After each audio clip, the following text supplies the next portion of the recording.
Pablo, es estar en la casa de uno. También agradecer a Martín por sus palabras, pero además porque es una de las personas más importantes en mi vida, Martín. ¿Sí? Martín es uno de los editores, hoy por hoy, más importantes del Uruguay. No quisiera yo decir que es el más importante porque, ¿qué sucede?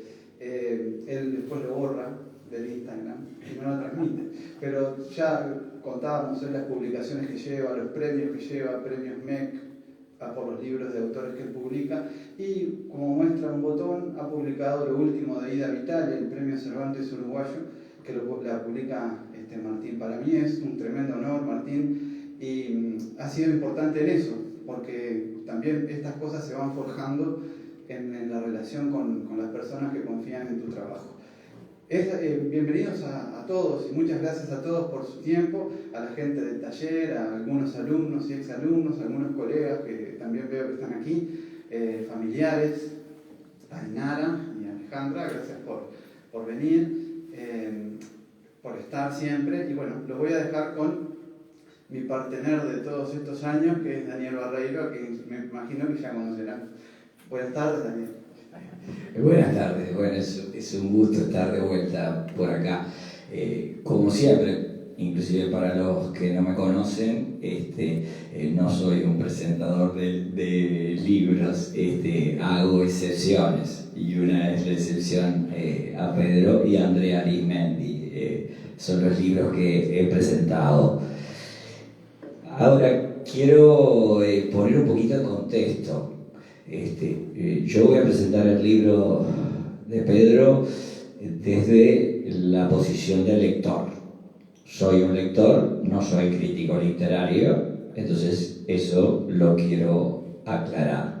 Pero sí tengo que dar el contexto de donde yo lo miro, porque yo tengo mi formación y trato de casi ni hablar de ella, pero en esto hace al tema. Mi lectura también la hace desde la psiquiatría forense, desde la medicina general, pero ese dato me parece que es muy importante tenerlo en cuenta como lector. También soy docente, entonces no me puedo despegar de una mirada docente. Además estamos trabajando con la novela en alguna idea loca con los compañeros de Rompecabezas. También lo hago desde la lingüística, que es una ciencia que estudia el lenguaje de diferentes perspectivas y de diferentes niveles. Entonces mi mirada también viene por la lingüística, por ser estudio del lenguaje. También he hecho periodismo radial y periodismo escrito. O sea que tengo también una trayectoria, no como Agustín Flores, el personaje, pero he hecho muchas cosas. También estudié cine en la Escuela de Cinemateca Uruguaya de Montevideo, hice crítica de cine en radios de Montevideo, también acá en CW41. O sea que mi visión es una visión, vamos a decir, como transdisciplinaria, no sé si se cortó. Hola. Sí. Ahora, hablar de una novela policial es difícil. Yo le voy a llamar policial. Es difícil porque tengo que ser como el escritor, tengo que esconder datos, porque si no arruinamos la novela policial. Es diferente con otro tipo de texto. Ahora, otra cosa importante es que se asocia siempre, y eso me parece es una cosa brillante de Pedro, siempre se asocia la novela policial en el cine, en las series y en la literatura a la ciudad. Soy amplio lector de novelas policiales, desde policiales nórdicos hasta Maragatos de acá, Pedro. Entonces, esta novela policial se ubica desde el interior, por más que esté en Montevideo, y se ubica en las rutas de nuestro país y en el paisaje de nuestro país. Y el paisaje toma la forma de personaje. El personaje que son las rutas, que son los ríos, que son los bosques. Y todo lo de oculto, lo de siniestro que puede haber en la historia está también en el paisaje. Y los misterios y las expectativas que se van creando en ese circular por distintos departamentos de Montevideo, y los boliches y los roles femeninos en esa cultura machista y los roles de algunos personajes que no podemos descubrir de la novela. O sea que no es fácil encontrar una novela, y en este caso uruguaya, que habite, digamos, nuestro país. Fíjense, hay personajes que van por un río, los misterios de la naturaleza asociados a la trama principal, que ahora voy a hacer alguna referencia. O sea que eso es un hallazgo en Pedro, que ya lo tiene en otros de los libros de la saga, pero también están en los mitos, donde la naturaleza juega un rol importantísimo en la creación de climas y como personaje importante de su literatura. Otra cosa que quiero destacar es que, por ejemplo, si lo veo desde la psiquiatría, uno aprende psiquiatría leyendo libros de psiquiatría, evidente, pero uno aprende mucho de los pacientes, así como uno aprende mucho de los alumnos. Pero yo aprendo muchísimo psiquiatría de la literatura. Mi casa es pura biblioteca y archivos y archivos y archivos. Y tengo una biblioteca especial donde están los materiales que yo utilizo para mi práctica médica en relación a la psiquiatría. Y los libros de Peña están ahí. Los libros de Peña están ahí junto con Edipo Rey, junto con Shakespeare, etcétera, etcétera. Es decir, tengo una colección de materiales porque la caracterización de los personajes es brillante. En pequeñas frases nos pinta los conflictos, las características de ese personaje que está en juego, no solo del protagonista, Agustín Flores, ese periodista especial de su saga, sino uno aprende un montón, que eso no está en los textos de psiquiatría, eso está en la literatura. Por supuesto que en el cine y en las series de buen nivel, en el arte en general. Otra cosa importante para entrarle a la novela es que no tienen que confundir complejidad con un texto complicado. Este texto es complejo, pero no complicado. En la complejidad está lo simple, y en lo simple está el arte. Porque en pocas pinceladas nos pinta personajes, paisajes, conflictos, situaciones, misterios, expectativas. Y él logra generar un ritmo de la acción que yo lo dividiría en dos: un ritmo externo de el traslado de los personajes, de todas las peripecias que pasan, Montevideo, Tacuarembó, Durazno, etcétera, etcétera, pero también hay un ritmo interno de lo que le está pasando al protagonista y a otros personajes dentro de su cabecita. O sea que siempre tenemos que ver esos dos ritmos y cómo maneja esos tiempos. Y cómo dosifica la información que te va alargando capítulo a capítulo para mantener la expectativa y de repente generar la sorpresa. Que eso no es fácil, después él lo explicará. Ese arte de dosificar la información, que no es fácil. Que yo tengo que estar dosificando la información para no dar demasiada información y sacar la expectativa y la sorpresa. Otra cosa importante en esta novela, que yo acá tengo papelitos como ayuda a memoria, porque ya tengo 64 años y la cosa se complica. Agustín Flores, que en definitiva es un periodista detectivesco, especial, investigador, que vuelve. La novela, por más que sea una saga, la pueden leer, es unitaria, no necesitan leer las otras, pero deja la expectativa, genera el interés por ir para atrás en la historia. Ahí hay en dos o tres capítulos, un capítulo creo que es, que nos genera la duda de cómo viene Agustín Flores. Y eso es muy importante. Me ha pasado con escritores noruegos que no empiezo por el tomo 1 del detective de ese escritor, sino de repente empiezo y voy armando el rompecabezas. A veces es mejor, digamos, no seguir lo lineal, sino ir tomando diferentes libros en diferentes circunstancias, y uno después se arma la película adentro, ¿no? Entonces acá Flores Agustín Flores, el periodista, es contratado para elaborar un guión para armar un programa de televisión, un documental, que va a tratar sobre una serie de asesinatos que fueron no resueltos en tiempo pasado. Ese es un poquito el núcleo de la obra. ¿Cómo lo arma?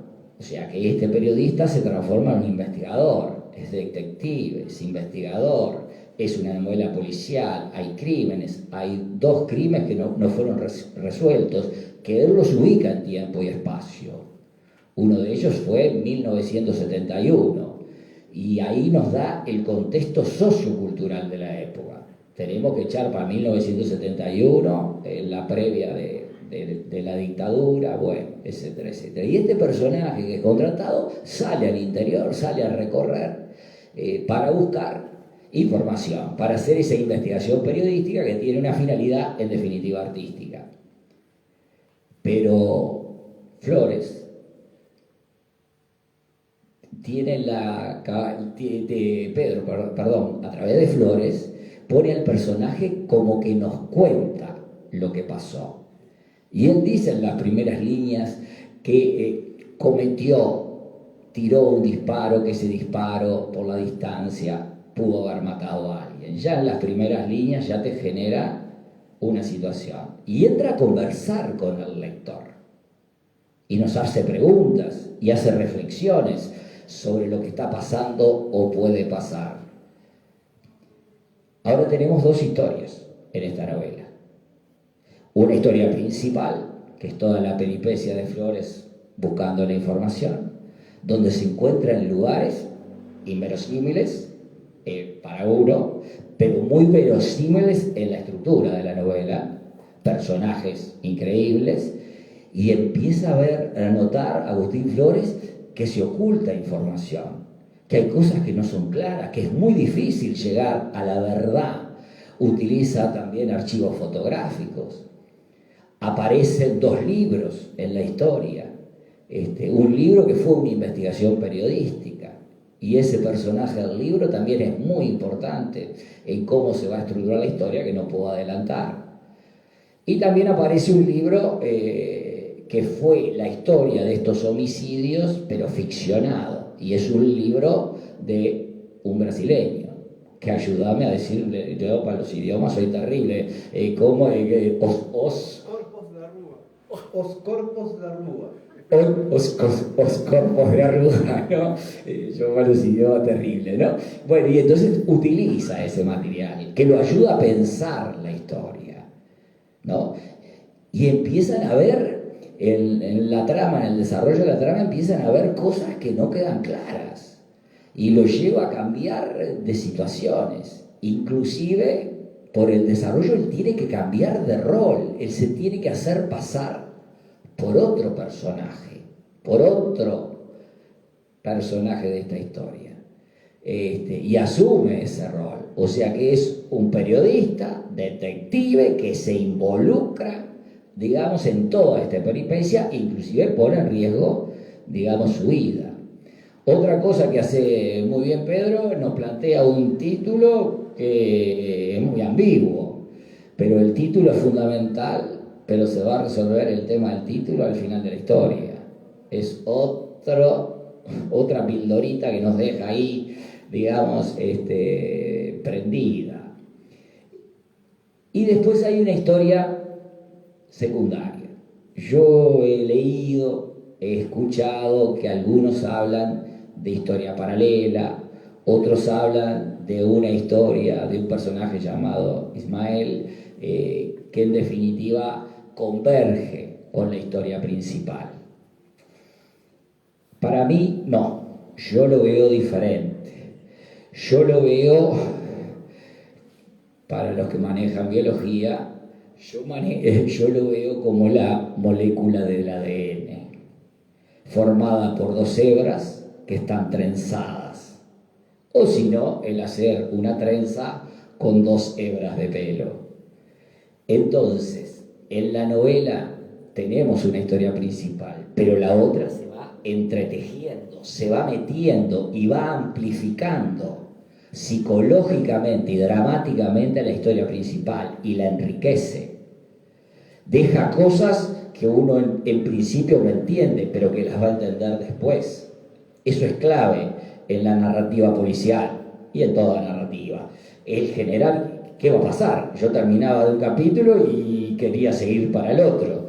Y mis tiempos en los ómnibus y entre paciente y paciente a veces son cortos. Y todos estos papelitos los escribía en los ómnibus, reflexionando sobre este libro. Otra cosa importante, entonces, esa historia secundaria, digamos, es clave. Para mí es clave porque aporta la sordidez, lo siniestro de todo lo que va a ocurrir. Los jefes, hay jefes en la ruta, hay contenedores, hay camiones. ¿Qué hay allá adentro? ¿De qué se trata? Y todo eso va a ir apareciendo de a poco y se va a ir enganchando. ¿Se dan cuenta? Yo tengo que cortar, ¿no? Y bueno, y el ritmo es vertiginoso por momentos, ¿no? Y por momentos el ritmo baja, sobre todo cuando estamos en el río, navegando, o estamos en un bosque, o en una cabaña, o en un boliche. Pero cuando baja el ritmo externo, aumenta el ritmo psicológico, el ritmo interno de lo que le está pasando a los personajes. Entonces él trabaja ahí con dos ritmos que está enfrentando y desarrollando paralelamente.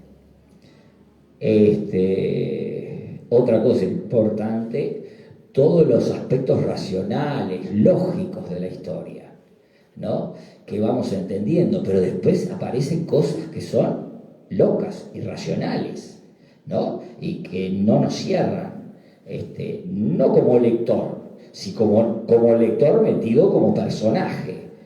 Lo que pasa que esa irracionalidad, esas miserias humanas están en los personajes. Y los personajes están construidos no en blanco y negro, sino ustedes pueden ver los matices, los grises. No ubicás los malos para un lado y los buenos para el otro, como en mucha novela policial. Entonces, por eso digo que tiene una complejidad importante, pero detrás de esa complejidad hay una simpleza y hay un arte explícito. No es complicado, es complejo, que es totalmente diferente. Bueno, y otra cosa así importante que quería ver es el tema del lenguaje. El tema del lenguaje, yo seleccioné, me puedo estar poquito. Sepan disculpar que esto lo metí en el ómnibus. Por ejemplo, en el manejo del lenguaje, en las descripciones, por ejemplo, tengo que ahora lo perdí. Bueno. A ver si lo encuentro, porque justo no lo pude subrayar. Teneme el micrófono. Ya lo ubiqué. Un hombre bajó y se puso a mear cerca de un alambrado, protegido por los primeros árboles del monte silvestre. Es decir, utiliza un lenguaje que no es decir palabras porque sí, sino están ubicadas en un contexto y nos caracterizan a ese personaje. El mear a la orilla del camino, el camino acá tiene una importancia en la historia. hay autos que paran y tiran bolsas al camino. Tenemos que ver qué tienen esas bolsas. Y hay un personaje que tiene la curiosidad de ir a ver esas bolsas, ¿no? Esto es simplemente como un ejemplo. La descripción de la naturaleza también va por ese mismo camino. Yo mi presentación la dejaría por acá, ahora Pedro, y después meto otras pildoritas que tengo. Bueno, muy bien. La verdad que es un placer escucharte, Daniel, porque cuando en mi caso me pongo a escribir, es un proceso solitario que siempre está esperando una respuesta, obviamente, porque si no, no escribiría nadie. Pero bueno, tu respuesta como lector es para mí muy, muy emocionante, así que lo primero es agradecerte el gesto, la lectura tan inteligente, mucho más inteligente tal vez que como yo escribo, que en realidad es bastante intuitivo ya a esta altura. En el caso de esta novela en particular, que ya lleva escrita un par de años, creo que desde 2018, 19 por ahí ya estaba pronta, y se fue como dilatando, obviamente por el tema que todos conocemos, que aún hoy conserve estos atributos en un lector como Daniel, que ha leído muchísimo y que lee desde toda esa panorámica que él refirió, es también un honor. Esta novela está escrita y sale de intuiciones y sale de una condición que pensé como autor. Antes, cuando digo como autor o cuando digo escritor o cuando digo todas estas cosas, tenemos que situarnos en la realidad de que ser escritor en nuestro país, ser escritor en esta ciudad, ser escritor en esta parte sur del mundo en la que vive poca gente, en la que tenemos tantas restricciones, digamos, de público, en la que la lectura se abre camino, pero cuesta mucho que así suceda, no es ser nada en realidad. No hay misterio, es simplemente imaginar. Y pensando en esa situación, fíjense que yo ya creo que este es como 11 o 12 libros que llevo. Yo, por supuesto que no vivo de escribir, ¿no? Eso sale por otros motivos, por otras situaciones. Yo conozco personas que sí lo hacen, es decir, que sí viven de la escritura, digamos. Entonces, en determinado momento de la creación de esta novela y de la escritura, vino, bueno, pero ¿qué estoy cuidando tanta cosa?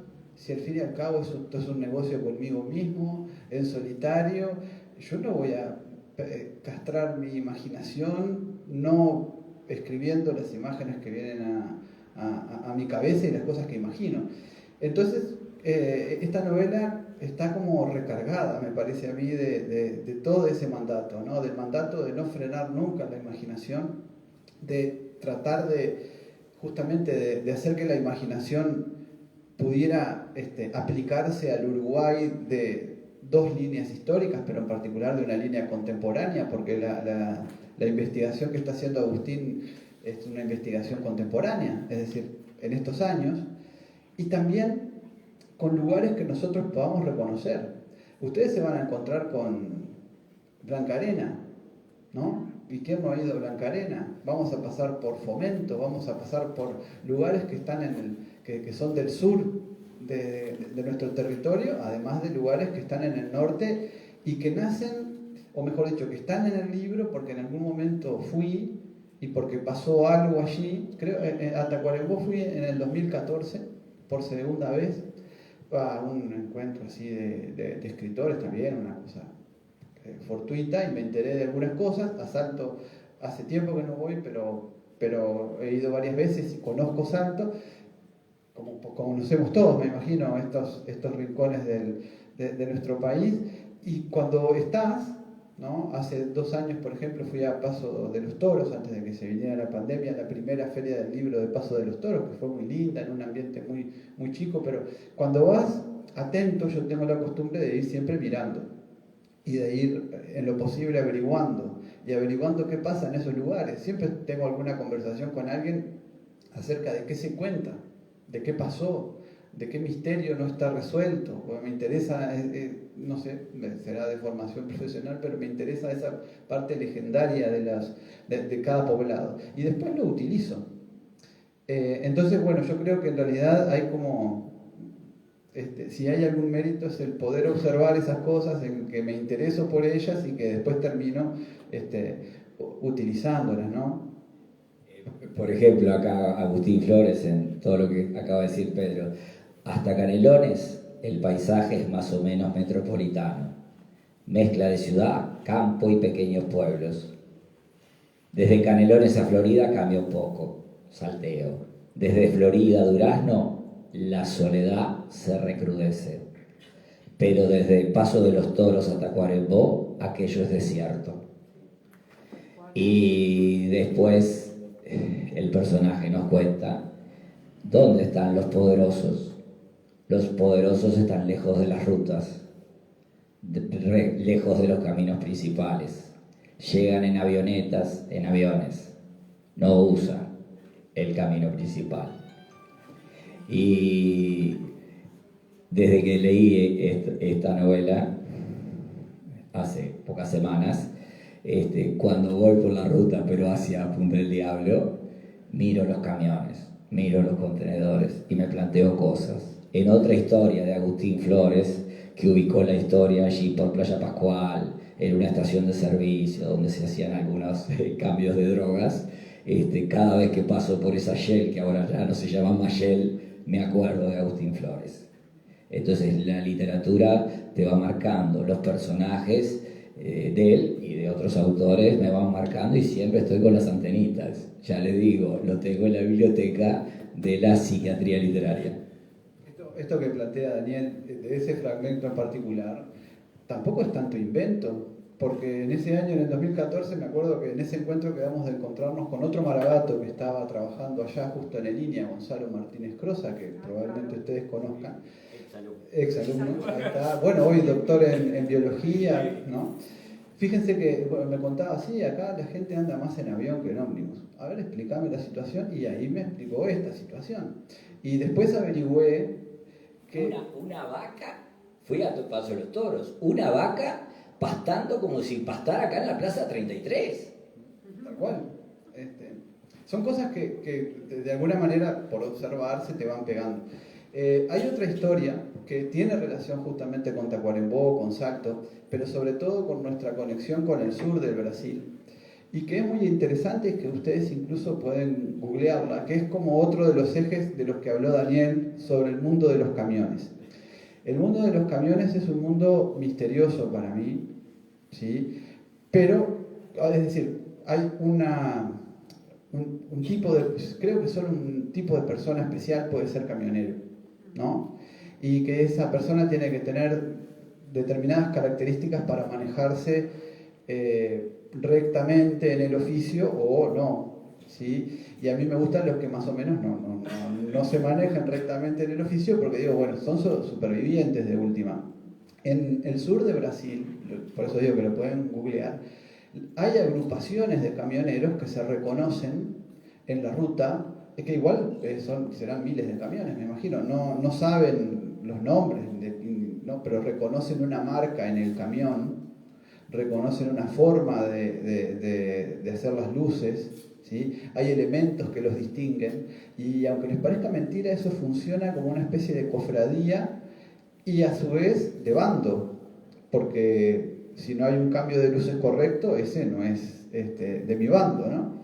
Yendo a Florianópolis, a Dedo, subí en un camión y lo que está diciendo él, nos cruzábamos con otros camiones. Yo lo paso al lenguaje uruguayo. Ese es compañero, ese es un hijo de puta, según el que pasaba. Esto que está explicando él, y hicimos, sí, nos subió en Porto Alegre y nos llevó hasta Florianópolis. Iba a Río de Janeiro, casi seguimos.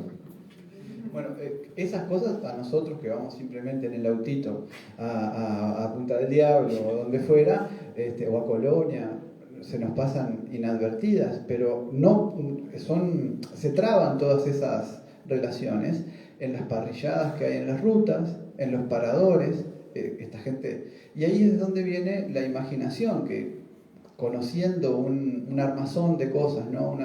Bueno, ahí viene la urdimbre que me corresponde a mí imaginar, ¿sí?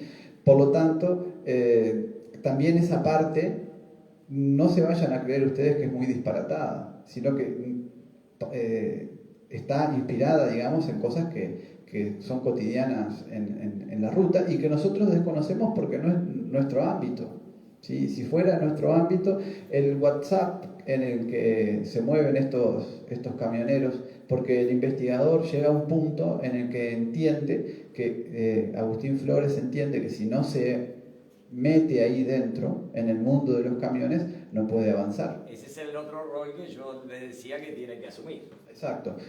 Pasa de periodista, digamos, y obviamente que ahí hay un tema. ¿Puede un periodista, bueno, este periodista es muy especial, ¿no? Le ha pasado de todo, tiene tiros por todos lados, él ha tirado, convive con eso porque eso es lo que aprendió en los últimos años de su vida. ¿Puede un periodista de este tipo aprender a manejar un camión? Bueno, yo les digo que puede. Las personas podemos aprender a manejar un camión, esto es algo que yo averigüé en 2015, podemos aprender a manejar un camión en un mes y obtener una libreta, ¿no? No es tan descabellado, es más, es posible. Ustedes contratan el servicio y cualquiera de nosotros que dedique ese mes va a tener prácticas que están actualmente desarrollándose. Entonces, es algo que ocurre todo el tiempo. Eso es lo que hace este periodista para poder meterse en ese mundo y poder proseguir las investigaciones. Y si me permitís, Daniel, hay un personaje en particular que yo creo que ahí es donde está la irracionalidad que vos planteabas, por lo menos para mí como autor, que surgió como de forma espontánea. Hay un suceso que tampoco les puedo contar mucho, pero que ocurre en el Río Negro, digamos, que después de que ocurre algo importante allí, tenemos a Agustín Flores siendo rescatado por alguien muy especial, ¿sí? Por alguien que el personaje es de apellido Portillo, ¿sí? Es un gaucho vestido totalmente de rojo, de colorado, ¿no?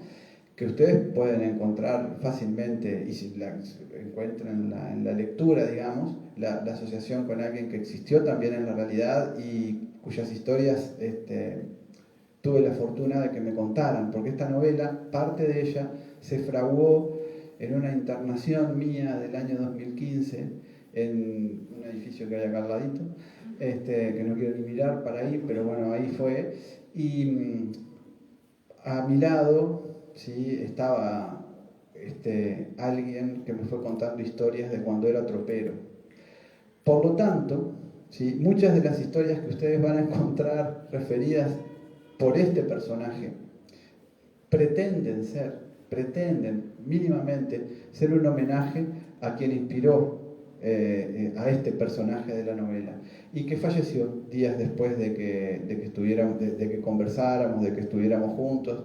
Llegamos a apreciarnos mucho, ¿sí? Yo creo que incluso cuando él fallece después, una semana después de que a los dos nos dieron de alta el mismo día, él ya mucho mayor que yo, 80 y pico, falleció a la semana. Incluso la señora nos llamó en el momento y bueno, intercambiamos algún mensaje.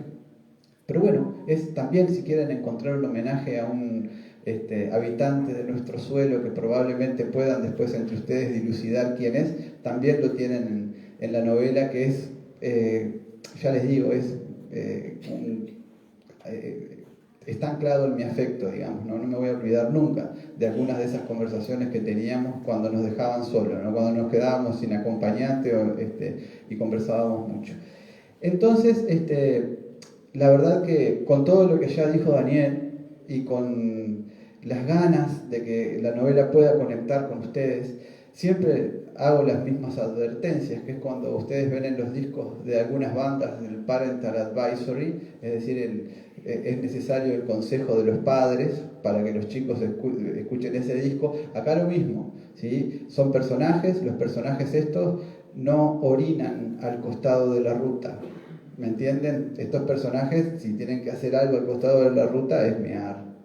Entonces, si tienen que hablar, no andan con florituras del lenguaje, sino que hablan como ellos hablan, ¿no? Muchas gracias. No sé, Daniel, si vos querés. Yo te agradezco, Daniel, les agradezco a ustedes. Capaz que quieren hacer alguna pregunta. Podemos estar acá con Daniel, aprovechar que tenemos a Daniel también, que es un referente. Pregunten lo que quieran si es que quieren preguntar. Y si no, allá atrás también tenemos a Martín, que está con los libros a la venta. Creo que no solamente está este último, sino que hay algún otro. Así que bueno, les agradezco. ¿Alguna pregunta?